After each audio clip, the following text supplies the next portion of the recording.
guys, welcome back to Powerstroke, boys. I'm feeling a little under the weather today. It seems like I get sick at least every summer, so excuse me if I don't seem a little hyped up like your mom usually on a Friday night. Anyways, today we're going to be doing some wiring upgrades. Depending on when you guys see this video and depending on when I feel like uploading it, we went ahead and installed a 350 amp alternator on my 7.3 Powerstroke.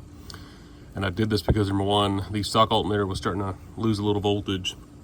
Number two, you guys can see my batteries have been relocated in my bed. I was having some amperage drop. Three, I've got some electrical aftermarket items like subwoofer, light bars, things like that. To accommodate for all these modifications, we went ahead and stepped up to a 350 amp alternator. This came from a place called Electrical out of California. So I'll leave a non-affiliated link to this in the video description below. Got this off eBay, it was 300 bucks shipped. And for the amperage and the size, you could get a MechMan or JS alternator. JS alternators are completely crap. MechMan, I just didn't feel like ordering something and having to wait that long. I needed something right then and now. This was the quickest way. And plus 300 bucks for 350 amps. That's basically less than $1 per amp, if you will. Or if you guys go price MechMan and JS for an example, the smallest one they offer is like a 200. I think that's like $400 or something like that. So it's pretty ridiculous. So this was the best bang for the buck, and also it's black, blends in pretty well, matches the intake. So you guys can see I've got an aftermarket 1 gauge wire running over here to my passenger side bus bar, and then I remade this cable here. This is just another 1 gauge that runs to the driver's side bus bar. And anytime the subwoofer hits, I'm getting some voltage drop. All that amperage has to go through the wiring, up over here, through this bus bar, up and over, through this bus bar, and then from this to my circuit breaker for my amplifier all the way inside my truck. So it's a big J. It's a big waste of path of resistance there. Also, 1 gauge is pretty big, but it's really not that big for 350 amps. I went ahead and I did the ground upgrade. So we have a ground here in the body, all right? And then also we have a ground over here, okay? It goes to the body as well. It goes down there. And then if you guys watch the video where we relocated my batteries, I have all 3/0 wiring. So the positive wire is 3/0 and the negative is 3/0. And they both go through the bed floor, through the bed rail. And then we have a big half-inch bolt. We have a big half-inch bolt holding a 3/0 wire straight to the frame, so the entire frame is grounded with 3/0. So we have 3 big grounds there. So the ground side is good. It's just the positive side is what we're lacking. And I'm definitely not taking full potential of this alternator. So to get every bang for my buck, we're gonna go ahead and do the big 3 upgrade. Now what a big 3 upgrade is, basically, it's when you upgrade the alternator, the charging wire, the negative wire, and then you guys usually add an extra ground going from the alternator to the battery, or the battery to the frame, or the frame to the body. Essentially, a big 3 is all you're doing is you're just upgrading the wiring from the factory 8 gauge that comes on the 7.3 Powerstroke, which is really small. Even if you guys have the stock batteries up here and the stock locations, an 8 gauge is just very small. You have glow plugs, an intake heater, your IDM, your PCM, your fuel pump, your HVAC system. You have all this going through a small little 8 gauge wire. In the factory on the pickup trucks is only 110 amps, where the excursions are 160. So you guys could swap to a 160 amp alternator. Now if you guys have like a single cab or extended cab truck, your batteries up here, that's plenty enough. When you guys move your batteries 12 feet that way into the bed, you have pretty significant amperage drop. All right, you guys, here's the wiring we're gonna be using. This is 3/0, it's black. I don't care. Neither does your mom, she loves it black. Went on Amazon. This is a kit, if you will. This is for 3/0. It uses 5/8 or 5/16 studs for 3/0 wiring. And yes, I will be adding red heat shrink to black wire.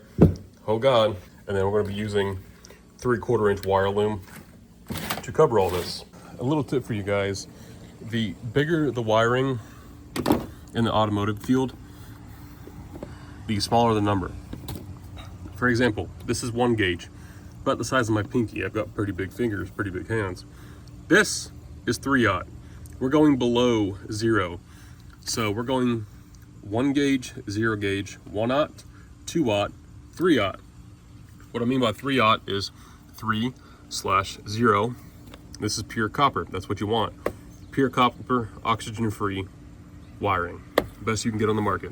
3/0 is 4 times the size of 1 gauge because we're going 4 steps down. Going to be taking off this 1 gauge wire as well as this crossover because there's no point in going around making a loop. That's just amperage drop and it's causing a very high impedance load. So we're going to do 1 heavy duty thick 3/0 cable coming from here down straight to this bus bar. Okay, now if I have enough left over, I'll make another 3/0 wire and I'll follow this 1 gauge all the way down. You guys, first thing we're going to do, kill the battery of the truck. All right, you guys, as far as cutting the wiring, I'm just going to be using my little Milwaukee grinder here. You guys can get a crimp kit off Amazon. I just like to solder my wires. It's just more of a permanent solution, really bonds in and fuses to the copper, where a good hydraulic crimp is identical, works the exact same way. I just have solder. That's what I'm going to be using. So I'll show you guys how I'm doing that. I came over here, just eyeballed it, and basically just going to run like that, something short and sweet and simple. And then we'll run it behind the moving parts, such as the belt. We'll zip tie it to this power steering return line. These copper lugs I spec'd out are for 3/0 cable. You can tell that by looking at them. It says 3/0-5/16. That means 3/0 inlet and then 5/16 stud, which is that guy right there. This is a 8mm, which is equivalent to 5/16 if I'm not mistaken. So we'll use that. And as far as cutting the casing or the sheathing on the wire, just using a box blade here, I'll just line it up. Again, Milwaukee, not sponsored, just like their stuff. And I'll just line it up, mark it, and there you go. Okay, because you don't want a bunch of extra copper showing. That's just a good way for something to short out or to cross paths and make a very sparky go party time. By using a torch, some copper, I'm going to stick the lug in the vise here. All right, so let me go ahead and shut that. So that'll get squished like that. I'll heat this up, get this boiling like a crack kid. And then once this is all watery, liquidified looking, I'll stick the copper in there and it'll stick to it. Lead-free solid wire solder there. I fill it up to the very top and you can see you get these little biscuits, leftovers I call them. Fill it to the top, you can come back and trim all this little excess stuff with some snips. But I just like soldering cables. I've done it my entire life. I've had some crimps be professionally crimped and they come uncrimped, so maybe it wasn't professional crimp to begin with. Anyways, and you can feel the heat radiating through the copper, so you know you've got a positive connection. All right, you guys, I'm not going to touch it because it's very hot, but there's our other side. That discoloration is just a little solder that fell down. You can clean that up with like a memory cloth or Brillo pad if you want. Not too worried about it. Okay, you can still see the heat radiating. It's actually very hot still. And then this side, so there's one of our big 3 upgrade wires, all nice and made. All right, and you can see that's just goop that seals inside the heat shrink. Went ahead and took the bus bar cover off. I'm gonna go ahead and remove this 1 gauge wire, get rid of that. Gonna go ahead and move all these wires down one. We're gonna go ahead and utilize this back lug here. All right, you guys, you can see, got the bus bar cover back on, pulled that 1 gauge wire off. Definitely cleared up some room over here, looks nice and professional. Definitely gonna go ahead and just use black wire loom both wires. I feel like that's just clean and discreet looking. So we got that one ran, and then I have my 3/0 wire. Went ahead and measured twice, cut once, gonna run it and connect it to that front 3/8 stud there. All right, you guys, here's our second big 3 wire. We still have plenty of lugs and pieces of heat shrink left over. You really can't beat Amazon. I'm gonna save this heat wrap for another day, but there is our passenger side to alternator cable done. It'll route the exact same way that 1 gauge did. And I made it just long enough. I didn't put a big loop like this side that I had originally. And yeah, I'm gonna go ahead and get this wrapped up and I'll show you guys the finished product. All right, you guys, well, there is our big 3 done. I'm gonna go ahead and make one more ground cable out of the little leftover 3/0 wire I have, because I've got the stuff here, might as well. Gonna go ahead and do another body to frame or chassis ground, if you will. But other than that, you can see all ran down.